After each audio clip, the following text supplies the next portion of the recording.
Hi, I'm Rev Myron. I'm a minister through Pathways of Light, and I've been a Course in Miracles student for 40 years. I'm going through the text again this year, reading a paragraph or two at a time and asking Jesus for clarity. Then I'm writing from that clarity, and that's what I'm sharing with you today. So let's get started. We're looking at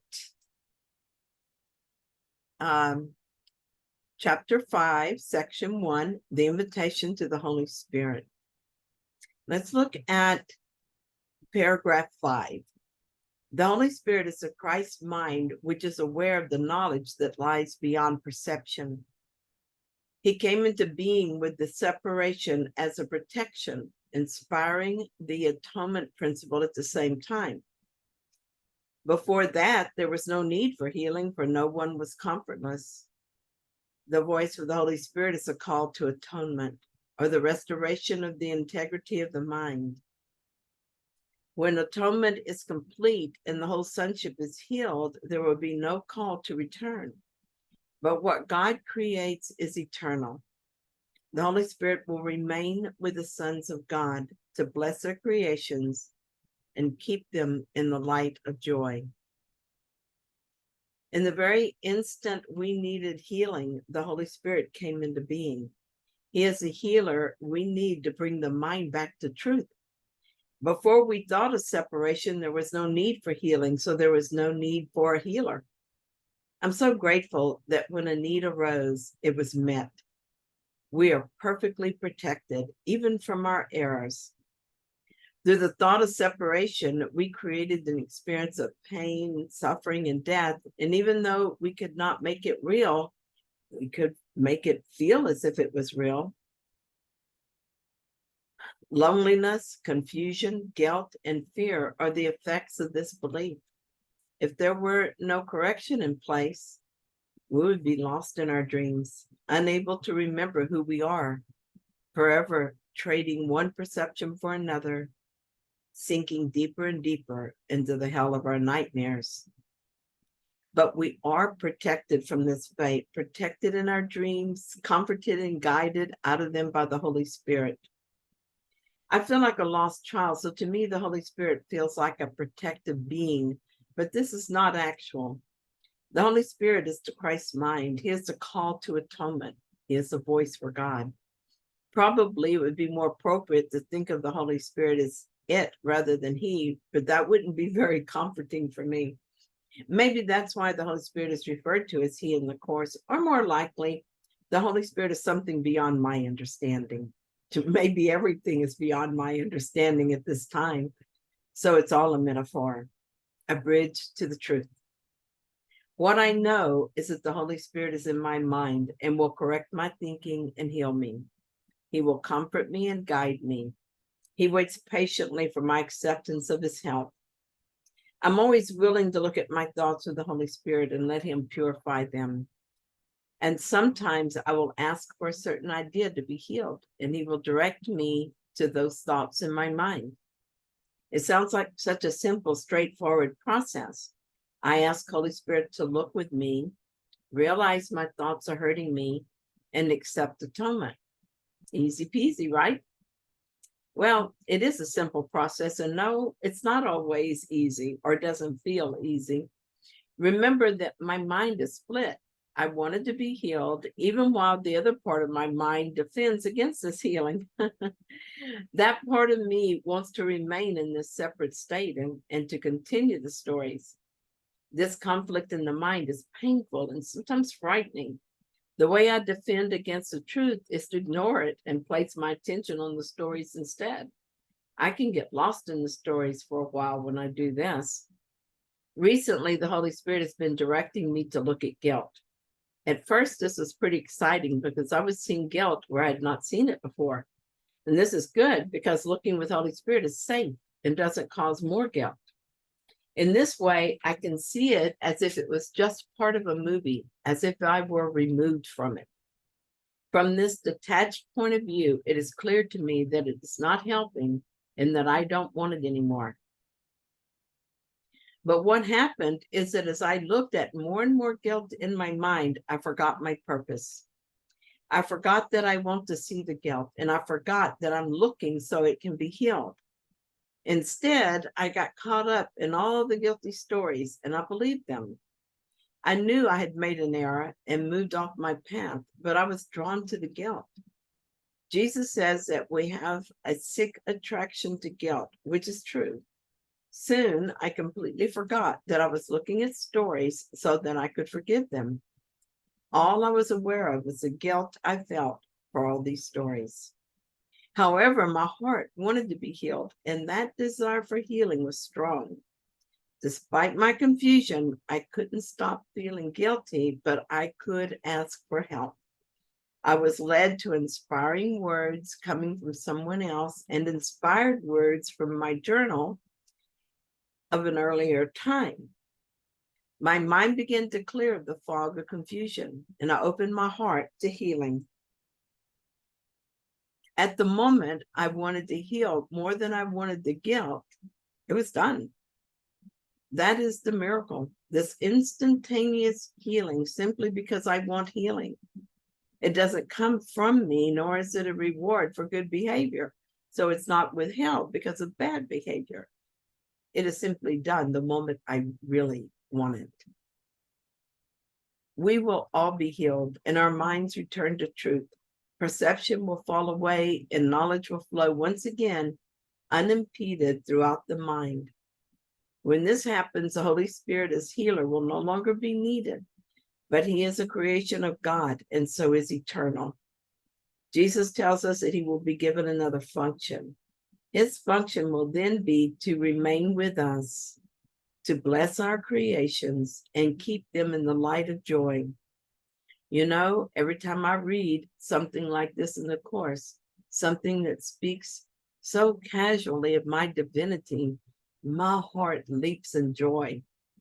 This is who I am, not the confused mind that thinks that salvation is guilt. I wish I would stop forgetting that. I guess we all wish that, don't we? So paragraph 6, God honored even the miscreations of his children because they had made them. But he also blessed his children with a way of thinking that could raise their perceptions so high they could reach almost back to him. The Holy Spirit is the mind of the atonement.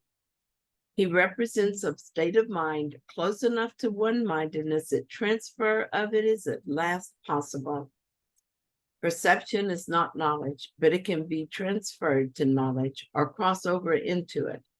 It might even be more helpful here to use the literal meaning of transferred or carried over, since the last step is taken by God. To help us accept the atonement, Jesus spends much of the Course describing the ego. He explains it in detail, what it is, how we recognize it, and the behavior that we can expect when we identify with the ego. He then contrasts this with life lived from a healed mind. The goal is to help us see that we don't want to continue to live through the ego and that we do want to let it go. While in this phase, I began to think of the ego as something bad and something I really needed to dump. Over time, my attitude changed. I began to look at the ego differently. Instead of seeing it as a terrible mistake I made and desperately needing to undo, I saw it as an idea gone askew. I had a thought which unfolded and was rejected. It was undone before anything could happen. As Jesus tells us, your starting point is truth, and you must return to your beginning. Much has been seen since then, but nothing has really happened. So what is going on now? It sure seems like it is still playing out. Jesus helps us understand this paradox when he tells us this in lesson 158. For we but see the journey from the point at which it ended, looking back on it, imagining we make it once again, reviewing mentally what has gone by. What a joke we play on ourselves. We believe we're living this life for the first time, and all along, we're only remembering it. And he tells us, You keep an ancient memory before your eyes. Because of my nature as a son of God, the thought I had, while impossible, played out in all its detail as if it were really happening. And it seemed very realistic, like a finely crafted movie. It is a testimony to my power as God's son that this could happen.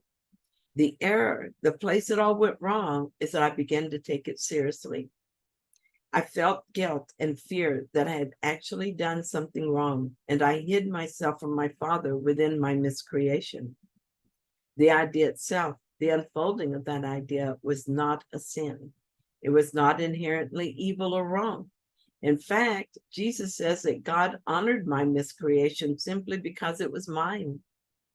This assures me I am not guilty, and I have not undone reality. I'm not lost, just caught in a time loop. The shift for me is that I'm letting go of the shame that was the original error. I'm learning to honor my own miscreation. I don't want to continue identifying with it as if it is myself, but I see that it is important that I understand I am not guilty of it. It is actually quite a remarkable feat. I've made something impossible and made it so well that I got lost in it.